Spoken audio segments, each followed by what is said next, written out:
مرزا مظهر جانان رحمت الله علیه یو کس راغی وی حضرت دې کس ته کشف کیږي او هغه کس هندو زما محترمو خبرې ته توجه کوئ تنګ شوی خو نه هندو بی ماته د انسان د زړه حال معلومیږي نو مرزا مظهر جانان رحمت الله علیه ورته وفرمایلي ته زما دا زړه وګوره دا درته څنګه ښکاره کیږي هغه چې زړه ته توجه کړه ویې کتل وی حضرت ستا په زړه باندې ماته تور ټاکې ښکاره کیږي ده ورته وی ښه اخو مرزا مظهر جانان رحمت الله علیه وی ښه تا نه یو تپوس کوم تا ته دومره علم د کوم ځای نه راغی ته خو هندو یې هغه ورته حضرت علم به څنګه نه راځي ما په خواهشاتو باندې او په خپل خواهش باندې خپه ایښې ده وی دا څنګه وی ما ته خپل نفس وی چې واده وکړه نو زه واده نه کوم ځنګلونو کې زمانه تیروم ما ته خپل نفس وی په نرمه بستره څمله نو زه په ځمکه خاورو کې لوغړېږم ما ته خپل نفس وی دا پلانکې شی وخوره نو هغه نه خورم بیا خورې لوټې خورم نفس مې دباو کړی دی نو د هغې په مقابله کې ما ته دا دغه چې د انسان د زړه حال راته معلومیږي چې د ده زړه تور دی که سپین دی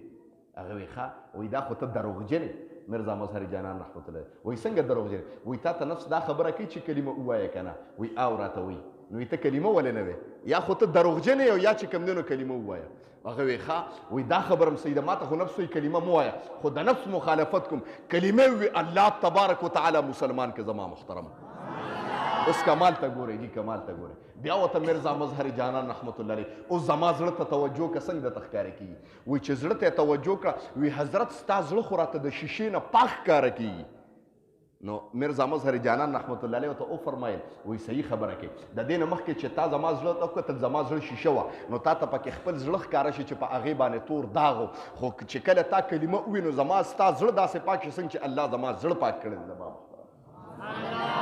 نو پته ولګېده زما محترمو چې دا زړه تور شي د انسان د عباداتو نه هغه یو غلامو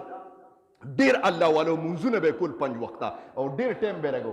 لیکن هغه کوم آقا چې و هغه به مونځ اودس نه کوو اوس خبرې ته توجه کوئ وایي یو پیره چې ته په سفر روان و هغه غلام جومات ته ننوته چې مونځ یې ډېر وکړو نو قرآن ته کېناسته وایي دغه آقا ورته غوسه شي چې د خدای کور د جلاله جومات کا دی ګوره مونږ په سفر روان یو دی په جومات کې ناست دی بس چې غوسه شو نو د جومات هغه چپړې چې کوم ځای پرتي هغه ځای کې ورته ودرېده اواز یې ورته او پلانکي دا تاله څه چل دی چې ته بار نه راوځې ته چا نیولې دننه غلام وله دننه اواز وکړه وی حضرت زه هغه ذات دننه نیولې بار مې نه پرېږدي کوم ذات چې ته بار نیولې دننه دې نه راپرېږدي زما نو پته ولګېده چې کله موته په جومات په دغه باندې بند شو په مونځ باندې بند شو بس اخیری خبره کوم او دا صرف فقط د دې دپاره کوم چې دا د مو ستاسو دپاره او د بچو دپاره د مغفرت سبب وګرځي موسی علیه السلام مبارک له یو زنانه راله ورته وی حضرت وی ما نه ډېره ګناه شوې ده ما ته دعا وکړه چې معافي وشي وی څه ګناه دې کړې ده وی حضرت ما بدعملي کړې وه او د هغه بدعملۍ نه یو ماشوم پیدا شو نو د شرم د پټولو دپاره ما د 2 ورځو ماشوم په چاړه باندې حلال که سر مې تی جدا کړ ما ته دعا وکړه چې ما به الله او جړل مې ډېر د ماشوم یو لاس کې مې وړوکې کترت د ماشوم تنه نیولې ده په بل لاس کې مې د خپل څلوېښتې د ماشوم سر نیولې دی او سترګو نه مې اوښکې بهېدې د خپل شرم د وجې نه وی هلته مې حضرت سپو ته مې واچوه هغه سپو زما مخکې وخوړه هغه ماشوم د خپل شرم د پټولو د وجې نه وی حضرت ما ته څه دغه وکړه ما ته دې د باره کې څه ووایي چې الله به ما معافي وکړي که نه وی دې کې جبریل علیه السلام راغی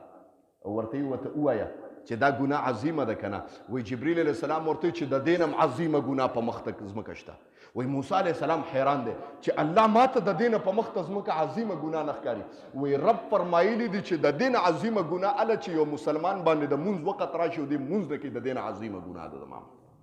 بس اوس سوچ وکړو دا دې دپاره کوم چې دا زما ستا دپاره د مغفرت سبب وګرځي زما ستا د اولاد دپاره د مغفرت سبب وګرځي چې کم از کم جومات اکثر زه اجي صاحب ته خبره کوم زمونږ اجي صاحب ملګري موږ ته وایي چې که د هر کور نه یو قسم دی جومات ته راځي جومات بډه کېږي لیکن بار تاشونو لډوګانو ته ناست د بانګیانو جنګولو دپاره وخت دي لیکن د الله دپاره وخت نشته ته بچي ته دا نشي ویلی چې بچیه بانګي ولې جنګې بچیه ته ولې تاش ته ناست دی ته نشي ویلی اولاد ته خپل بچیه ته ولې د الله نه منې بچیه ولې جومات ته نه راځي ولې زویا څه شی دی ما غرک بربک الکریم بچیه څه شی دی چې ته د جومات نه بند کړې دا ما ته ووایه د بچي نه چې ته په زندګۍ کې یو پیره دا تپوس وکړه چې بچیه هغه څه شی دی چې ته د الله د کور نه منې کړې چې مزه دا تپوس خو ته وکړه یو پیره کړه که نه دا هم نشي کولی زما محترمو یو سړی دی ستا دوست دی دا تپوس وکړه ته ولې مانځل نه دی نو خبره دې پورې کوم زما محترمو چې د امام د مؤذن ډیپټي دادا چې دې تا الله سره جوړاوي او چې څوک الله سره تا جوړاوي او تا هغه پسې اهانت وکړو الله به تا د انسانیت نه وګرځي. الله دې موږ په دې باندې عمل کولو توفیق راکړي. حدیث ته وکړي لیؤذن لکم